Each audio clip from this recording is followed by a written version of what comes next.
A gente deu um geral lá sobre fungos no vídeo anterior, fungos, hongos, parásitos e vírus, né? Bactérias, vírus, hongos e parásitos. E agora a gente vai falar especificamente de bactérias sobre as suas estruturas. Então vamos falar aqui sobre as naturezas das bactérias. Vamos lá, característica unicelular, a gente viu lá que era procariota, produz, né, uma divisão simples ou uma fusão binária, se reproduz por difusão simples ou por fusão binária, então pode ser que caia isso na prova, não sei, o processo de reprodução, né, por difusão simples ou fusão binária, e alguns vivem em colônias. Tamanho, eu coloquei aqui, né, o vírus é um pouco menor que o fungo é um pouco menor que o vírus e a sequência aqui, né, então o parásito tá lá, é o maior que tem, e o vírus é o menor, a bactéria está entre fungos e parasitas, só para a gente ter uma noção de dimensão. Parte morfológica pode ser com relação ao seu tamanho, a sua forma e a morfologia celular. Tamanho mede em micrômetro, né? É menor que um organismo unicelular.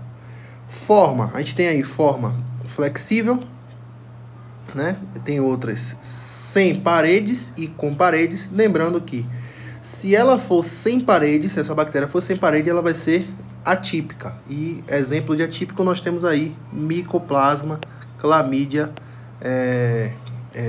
Rickettsia, que são aí bactérias aí, né, que fazem processo ou fazem parte das bases aí, né, que são bactérias ácido álcool resistente. Elas carecem desse péptido glucano, né, e causam enfermidades. E se tiver parede, ela é uma típica, no caso. Então, atípica não tem parede, típica possui parede. Essas paredes podem ser... a gente tem também... dentro dessa classificação de paredes, a gente tem as bactérias filamentosas e as bactérias simples. Essas simples são parásitos intracelulares ou de vida livre, que são as gram-positivas e as gram-negativas. O que é que a gente precisa saber basicamente? Típicas, que são gram-positivas e gram-negativas, e as atípicas, que são essas bactérias álcool resistentes aí, como Mycoplasma, Chlamydia e Rickettsia, certo? Porque carecem de parede celular. Então, se for gram-positiva, a gente pode subdividir em cocos e bacilos, e se for gram-negativas, tem cocos, e esses bacilos já se dividem em não entéricos e entéricos. Com relação à sua estrutura, então tá aqui um esqueminha aqui da estrutura da bactéria, onde a gente vai ter aí, né, seu flagelo, tem a cápsula, tem o pile, que são essas estruturas menores. A gente também tem os plasmídeos, que são essas pequenas estruturas que contêm o seu DNA. Tem a parede celular, que a gente vai lá ver de que ela é formada, e é isso que vai definir se ela vai ser gram-negativa ou gram-negativa, se for grossa, gram-positiva, se for fina, gram-negativa. A gente vai ver se for LPS, vai ser gram-negativa, e os outros ácidos para gram-positivas. Tem a membrana plasmática, contém também ribossomas, né? Tem um DNA do nucleóide e também tem um citoplasma. Eu pintei aqui de verde só para a gente ver algumas estruturas que não são essenciais. Então, o pile, a cápsula, o flagelo, são estruturas que não são essenciais, mas são estruturas que que dão um fator de virulência para essa bactéria. E as estruturas essenciais aqui eu deixei de rosa aqui, como o ribossomo, né, membrana plasmática e a parede dessa célula. Mas a gente vai ver mais lá na frente. Eu coloquei aqui um comparativo aqui do que ele falou, só em relação à cromatina, que nas células procariotas a gente tem só um cromossomo, e são vários cromossomos aí na eucariota, e ribossomo aí possui também, tanto na procariota quanto na eucariota. Então, o que vai diferenciar é justamente isso aqui que a gente viu lá, ó, retículo endoplasmático, lisossoma e Golgi. Perceba que na procariota não tem e na eucariota a gente tem, beleza? Mas lá na frente eu vou falar mais detalhado também. Eu coloquei aqui uma informação sobre esse plasmídio, que são essas estruturas menores aqui, né, que dão resistência a antibiótico e podem ser também transferidas através do pile sexual, que são esses cabelinhos aqui, ó, onde ela passa informação de uma bactéria para outra. E nesse pile, nesse plasmídio aí, a gente tem aí moléculas de DNA extracromossômicos, onde tem informações genéticas que ela vai passar aí de uma bactéria para outra. Então há uma troca de informação entre uma bactéria com a outra, justamente por esse peeling, passando esse plasmídio que está aqui dentro para outra célula. Mas a gente vai falar mais lá na frente. E bactérias também, como o micoplasma, são bactérias que não têm essa parede celular. Está aqui desenhado, né, a parede celular, mas não tem essa parede celular. De preferência, elas são as gram-positivas. Então, elas vão incorporar aí esteroles como colesterol, né? E elas são atípicas, por quê? Porque não possuem parede celular. Aqui diz também que uma bactéria ela é composta de 70% de água, né? E os outros 30%, dentro desses 30% é de proteínas. Só uma informação que tinha lá no slide, eu acabei colocando aqui, mas 70% é água. Então a gente vai agora para estruturas essenciais e não essenciais, que foram essas aqui, uma das que eu citei aqui. Então a gente vai ter essencial, parede, membrana e ribossomo. E não essencial, perceba aqui flagelo, cápsula, pili, esses detalhezinhos aqui que não são essenciais. Vou começar pela não essencial. Não essencial quer dizer o quê? Que não bata a bactéria, caso ela perca essa estrutura, ou caso ela não tenha, ou, enfim, ela não vai matar a bactéria. Então nós temos aí flagelo, fímbria, pili sexual, cápsula e limo. Vamos falar de todas essas estruturas. Então, flagelo, fímbria, pili sexual, cápsula e limo não são estruturas essenciais. Então vamos ver aqui primeiro aqui flagelo. Flagelo, como a gente já sabe, né, dá motilidade para essa célula. O que é que move essa célula? O que é que faz mover esse flagelo? É justamente o processo de quimiotaxe, ou seja, ela atrai, né, o flagelo lá, como se fosse uma feromona, para o local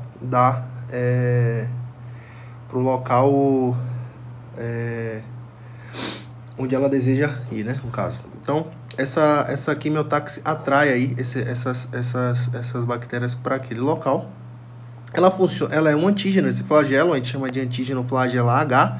Ele é um fator de virulência, né? E esse antígeno aí é ele que vai desencadear essa resposta imune, se a gente está falando aí de antígeno.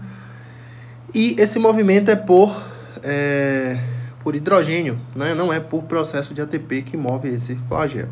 A gente tem as classificações do flagelo de acordo aqui com o seu número de flagelos. Se não tiver flagelo, é chamado de átrica. Se só tem um flagelo, é chamado de monótrica. Lofótrica é com múltiplos flagelos. Se for anfítrica, o flagelo é em cada polo, né? Um flagelo do lado e outro flagelo do outro.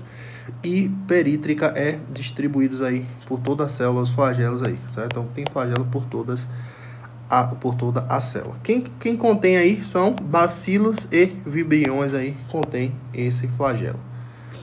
Já a fímbria, ou pili comum, ou também chamado de pili de aderência, também é um fator de virulência. Essa fímbria ela promove a adesão, função principal. Adere a quê? A materiais de látex, como o quê? Como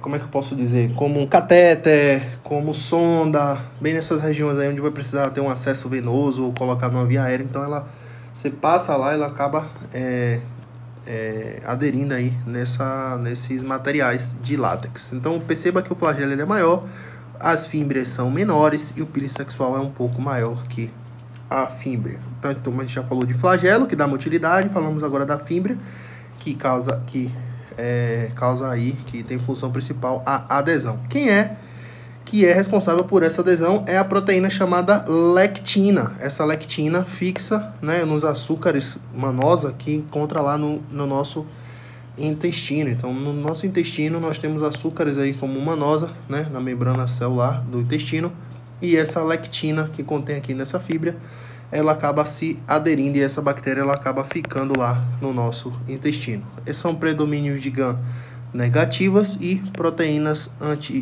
antigênicas chamada de pilina.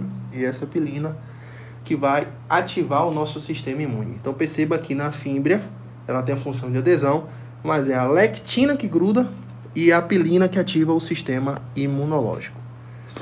Já o pili sexual, que é diferente do pili comum, esse pili sexual une, né, a uma célula a outra para fazer o processo de reprodução, ou seja, ela vai transferir aqueles plasmídios que eu falei que tinha informação aqui, ó, genética, informação de DNA extracromossomal, e fazer essa transferência de predomínio aí nas grãs negativas. Então perceba aqui que há dois tipos de pili sexual, do tipo I e do tipo F. Acho que isso não fiz tanta importância, mas eu coloquei lá I e F.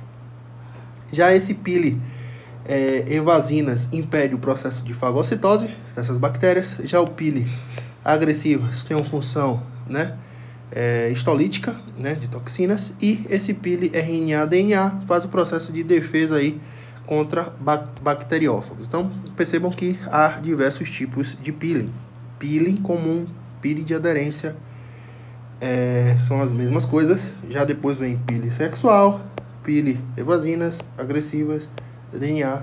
E por último aqui nós temos aqui o glucocálice, também como estrutura não essencial. Esse glucocálice são materiais extracelulares formados por, óbvio, glucoproteínas ou glicoproteínas, e proteínas periféricas, que facilita também o processo de aderência dessa bactéria. Esse glucocálice também tem uma função de evitar a desidratação dessa bactéria e também fazer com que ela não perca os seus nutrientes.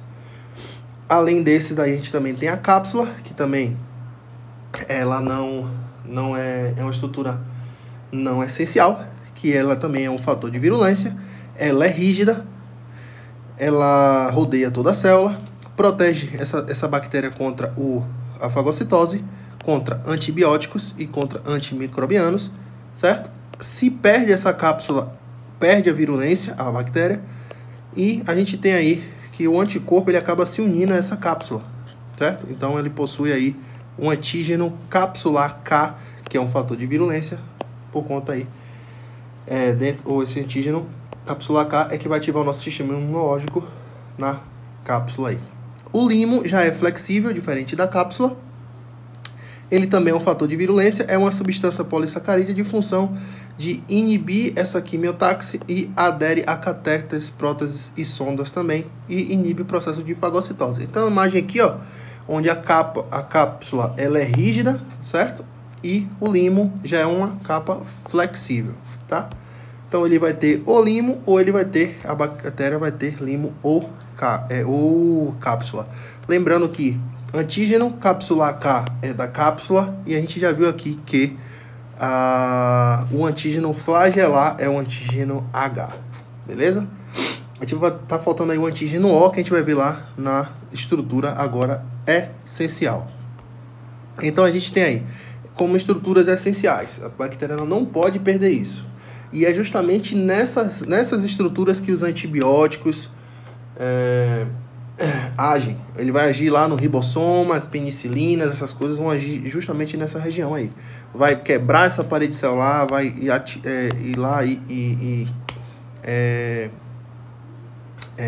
combater aí essa estrutura que é o ribossoma, justamente para matar a bactéria.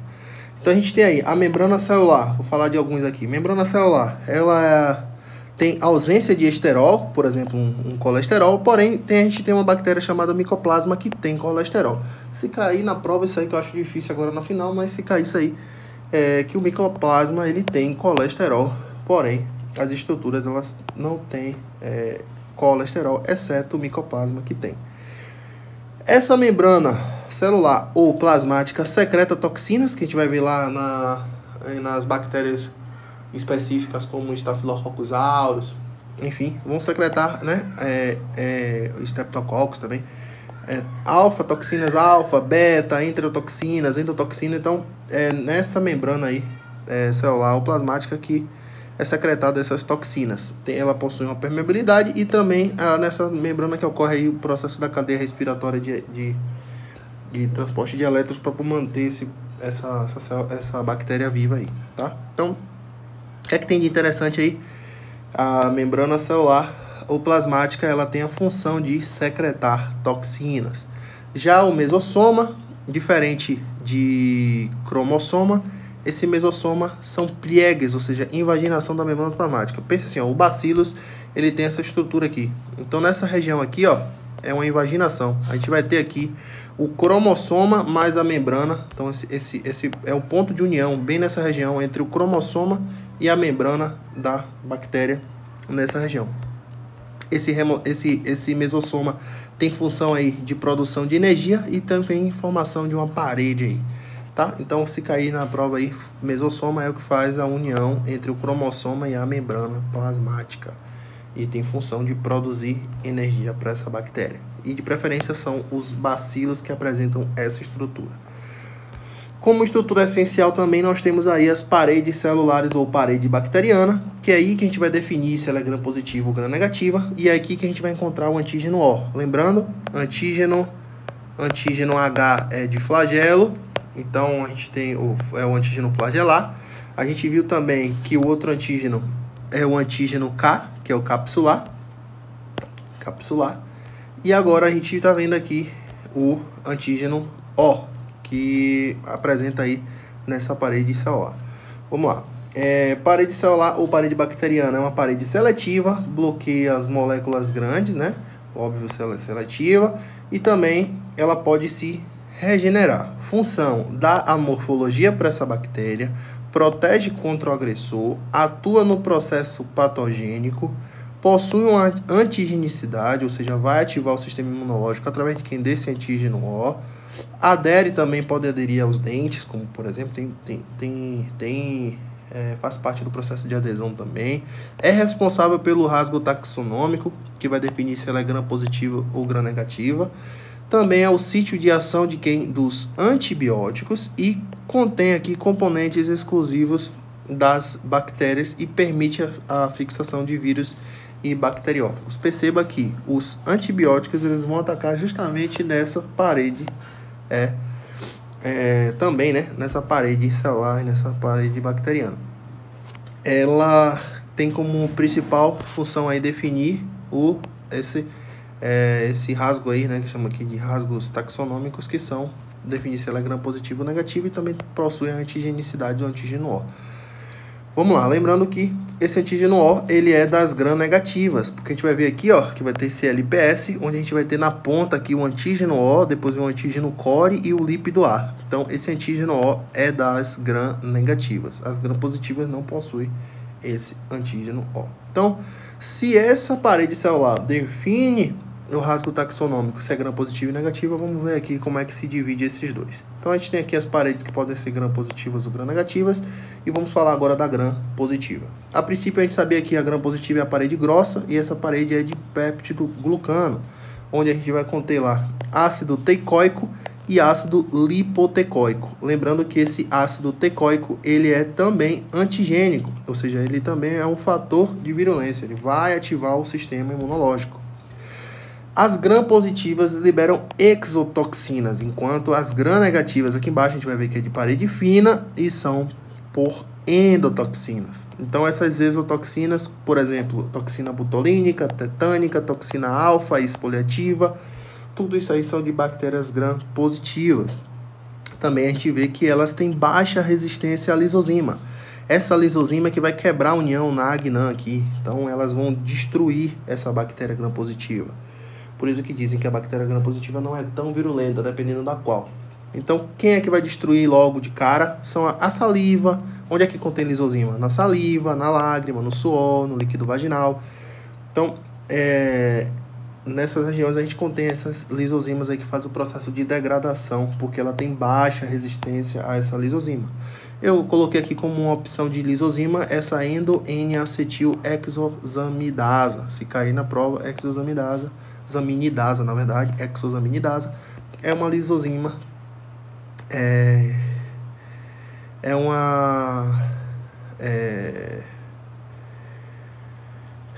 um tipo de lisozima aí, certo?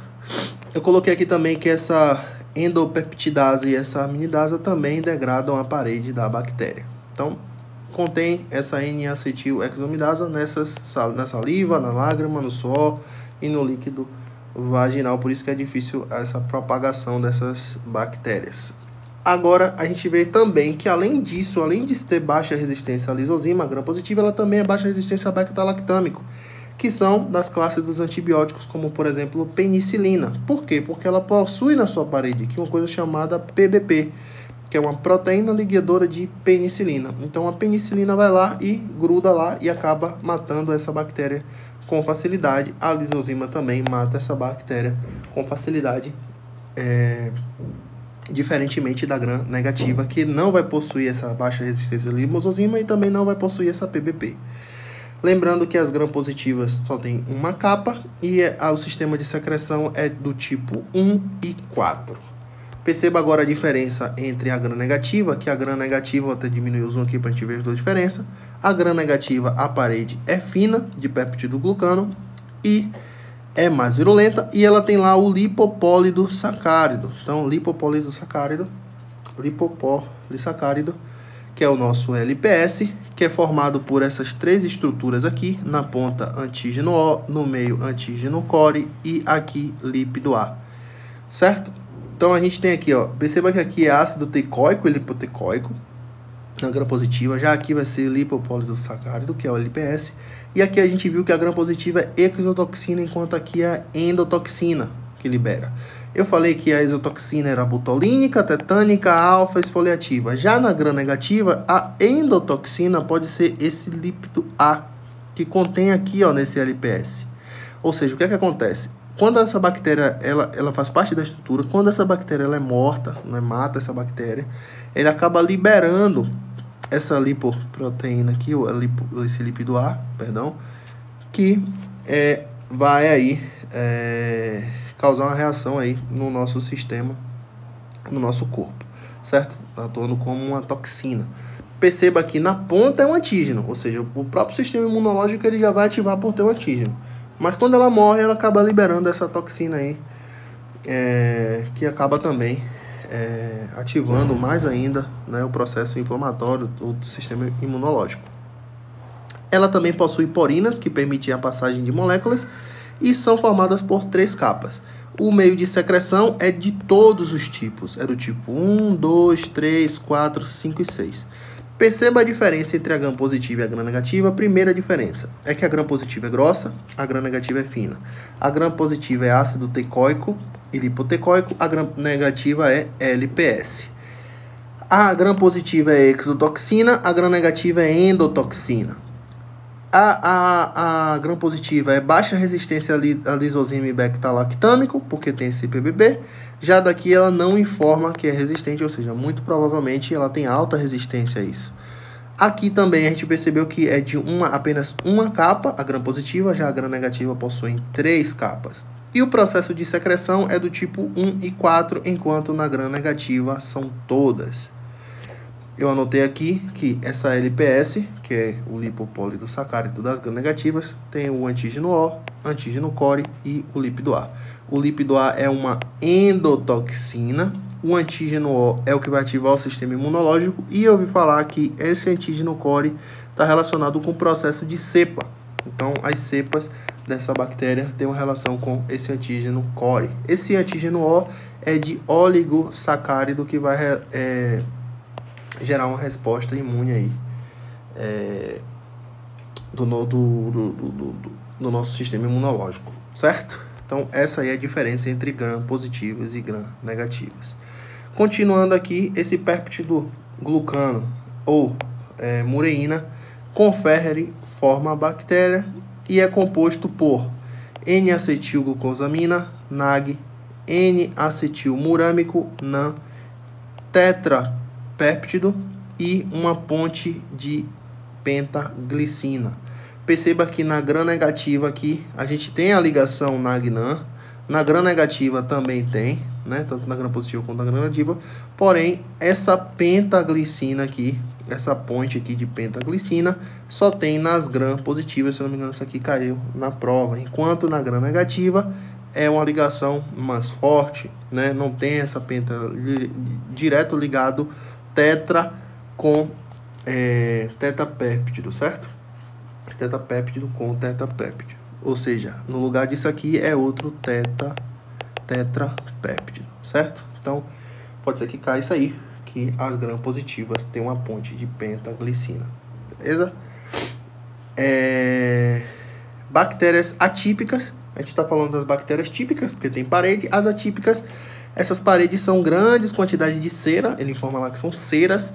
Não se coloreia com gram, né, para dizer se é gram positiva, e sim com essa fucina fenicada, mas esse azul de mestileno, né? A gente viu lá na aula prática. Tem uma relação com as bactérias ácido álcool resistente, que são os BAS.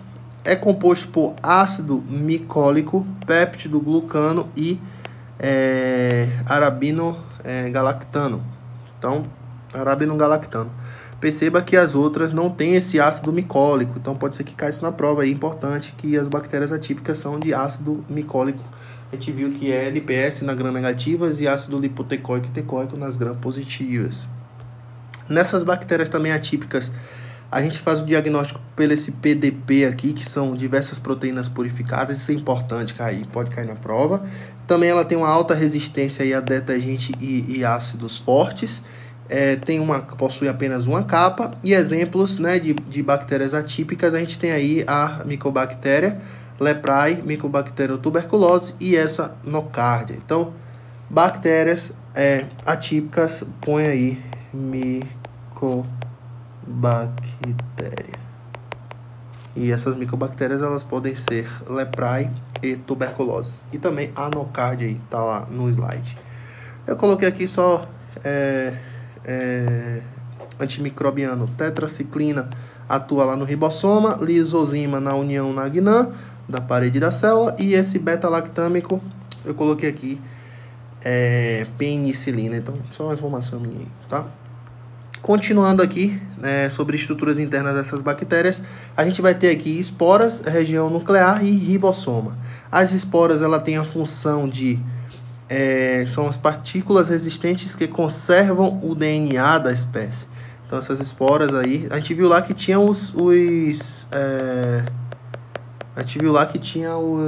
como é o nome? Plasmídeos, né? E as esporas é parecida aí com esses plasmídeos aí, certo? Então, essas esporas, elas ficam vivas aí porque elas têm alta resistência aqui, ó, a temperaturas altas. Então, pense aí, 121 graus por 19 horas para poder matar uma bactéria dessa. Então, ela é bastante etigênico.